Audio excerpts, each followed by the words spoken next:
Salut à tous et à tous, c'est Shidori. Voilà, aujourd'hui on va faire une petite vidéo un peu spéciale, hein. Plusieurs personnes m'avaient demandé de faire un petit top avec des anges et des démons il y a quelques temps, mais j'avais complètement zappé.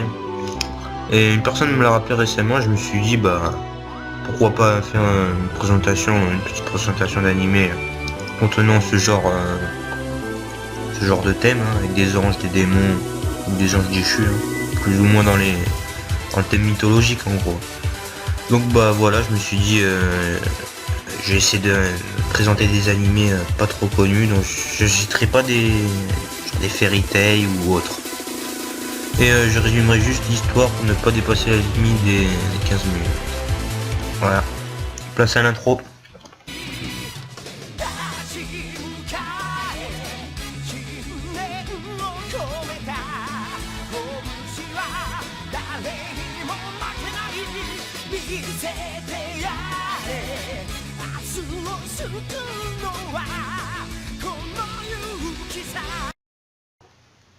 Alors, le premier animé dont je vais parler, c'est Blue Exorcist. C'est l'histoire de Rin Okumura, hein, qui a été élevé par un exorciste, mais qui s'est retrouvé être en réalité le fils de Satan après la mort de ce dernier.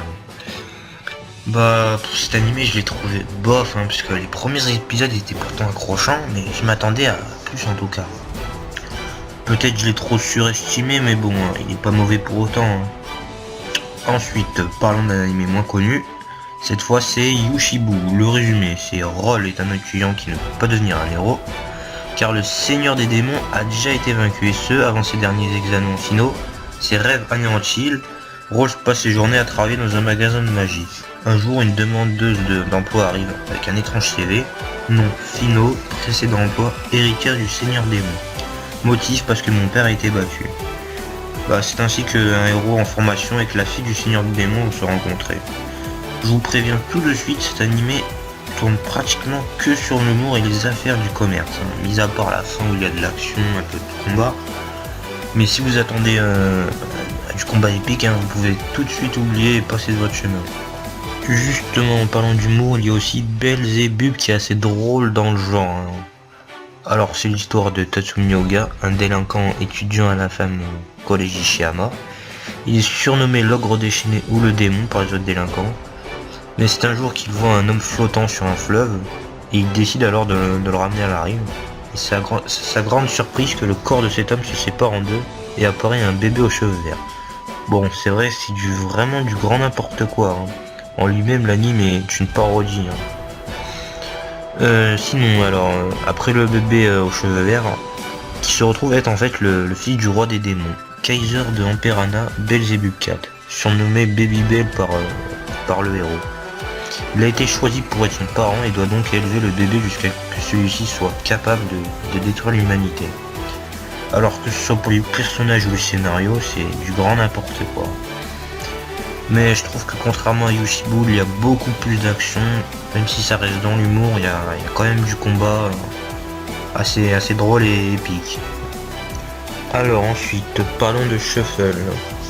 C'est l'histoire dans un monde où les dieux et les démons partagent les terres des humains. Rin Tsushimi, jeune protagoniste et jeune lycéen, vit seul avec son ami d'enfance Kaede, hein.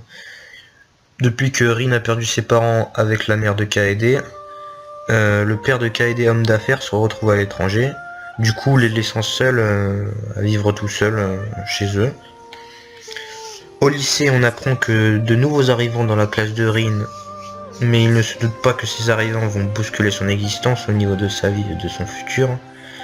Toute la classe découvre ainsi les nouvelles arrivantes, c'est Sia du monde des dieux et Nerine du monde des démons. Ils découvrent par la même occasion que leurs pères respectifs sont tous deux seigneurs de leur monde. C'est par cette occasion que Rin va apprendre qu'il a été choisi par les deux seigneurs pour devenir soit l'époux de Sia ou de Nerine.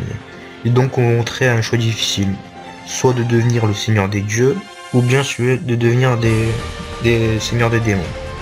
Donc comme vous l'avez compris, c'est un harem. Contrairement aux premiers épisodes qui est assez cliché, ennuyant et pas trop passionnant, au fur et à mesure des épisodes, le thème de l'anime sont plutôt matures, de plus en plus matures, hein, je veux dire. Bon, après je vais pas trop spoiler l'intrigue parce que sinon ce serait pas très intéressant pour vous. Ensuite, alors on a bien évidemment High School DxD. Bah oui, hein, j'étais forcément obligé d'en parler, hein, puisque pour moi c'est le meilleur de sa catégorie. Hein. Concernant les démons anges et anges déchus, hein, j'ai adoré l'histoire. Hein. Bon bah pour ceux qui connaissent pas, c'est l'histoire de Issei, hein, un lycéen qui à la fin de son premier rendez-vous avec sa petite amie le tue, et elle se révèle en fait un ange déchu envoyé par Azazel pour le surveiller à cause de son pouvoir qu'il a en lui, mais qui va se faire réincarner en fait en démon par Rias Gremory, un démon qui fait partie du même lycée que Issei. Bon après, hein, dans l'anime on retrouve un peu de tout, hein. Il y a de l'humour, il y a de l'action, de l'aventure, des combats, un protagoniste qui évolue au fur et à mesure des épisodes avec son pouvoir. D'ailleurs j'adore les animés comme ça où le protagoniste évolue avec son pouvoir. Voilà, c'était tout. Ensuite, bien évidemment, en poursuivant les kills, il y a aussi Shin Mao no Testamento. L'histoire commence avec Tojo Basara, qui se retrouve à vivre avec deux belles-sœurs, suite au remariage de son père.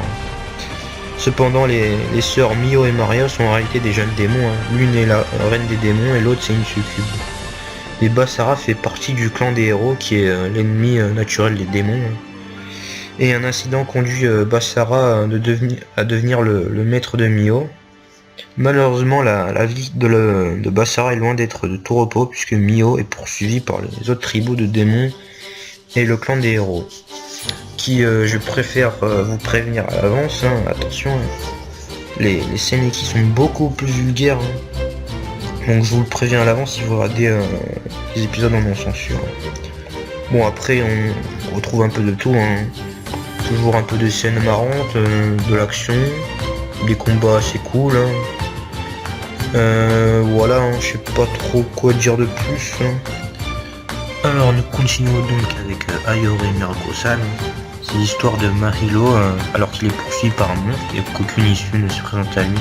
Mahilo crie à l'aide, et c'est alors qu'apparaît une jeune fille aux cheveux argentés, qui le sauve des griffes du monstre. Elle se présente à lui sous le nom de Nyareko, une extraterrestre provenant de l'univers de Lovecraft. Si cet employé de l'organisation de défense a pour but d'apporter son aide sur la Terre, elle est surtout venue protéger Mahilo, dont elle est tombée éperdument amoureuse. Le jeune homme est sous le choc, c'était la première fois qu'il évoluait chez un monstre. Hein.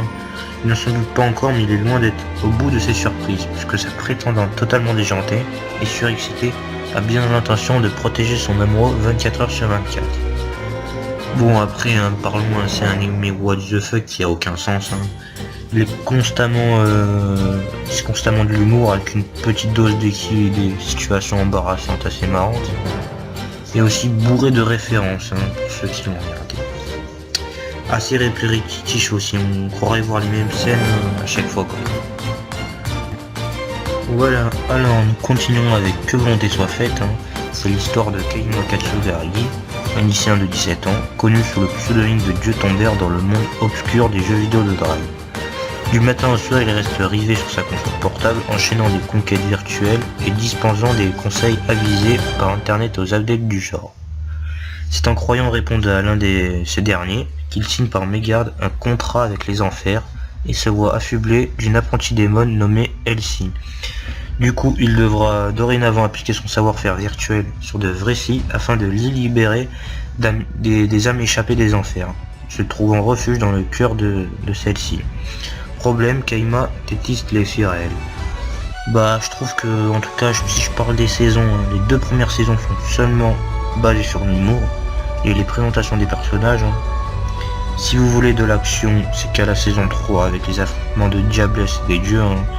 Bon je vous le dis à l'avance, hein, parce que si vous cherchez de l'action, faudra être patient. Ensuite il y a Asura Crime, alors qui est plutôt vraiment spécial dans son cas. Hein. C'est l'histoire de Tomao Natsume qui vit tout seul dans l'appartement de son frère, car ce dernier n'est pas souvent là, travaille dans un bar et est plutôt banal à 15 ans.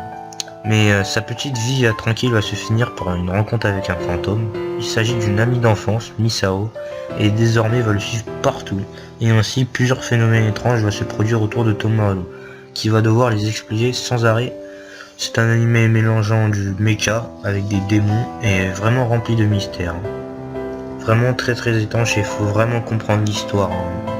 Ne pas passer les épisodes comme ça. Voilà, maintenant place au dernier animé que je vais vous présenter. Et c'est Sura no Otoshimono. Alors, c'est l'histoire de Tomoki Sakurai qui rencontre souvent une fille étrange dans ses rêves, lui demandant de l'aide, mais à chaque fois qu'il se réveille, il n'arrive plus à se souvenir de son visage. Quand soudain, une fille tombe du ciel, sa petite vie tranquille devient alors très compliquée, car la fille en question se transforme en un ange, Ikaros. Alors, c'est un animé mélangeant des scènes tristes avec de l'humour et un tout petit peu de romance. Je trouvais particulièrement les scènes tristes très émouvantes. Voilà, bon, c'était tout pour cette mini présentation de cette vidéo. C'est en aucun cas un top animé ou mes favoris. C'est juste une petite présentation avec pour thème des démons ou des anges. Et comme il y en avait trop à présenter, malheureusement je mettrai une petite liste avant la fin de la vidéo pour ceux qui veulent voir des animes similaires. Sinon je remercie encore à mes abonnés, ça fait plaisir là. On est bientôt à 1000 abonnés. Donc je ferai sans doute une petite FAQ, donc n'hésitez pas à me poser des questions. Voilà. Allez, tchuss les gens.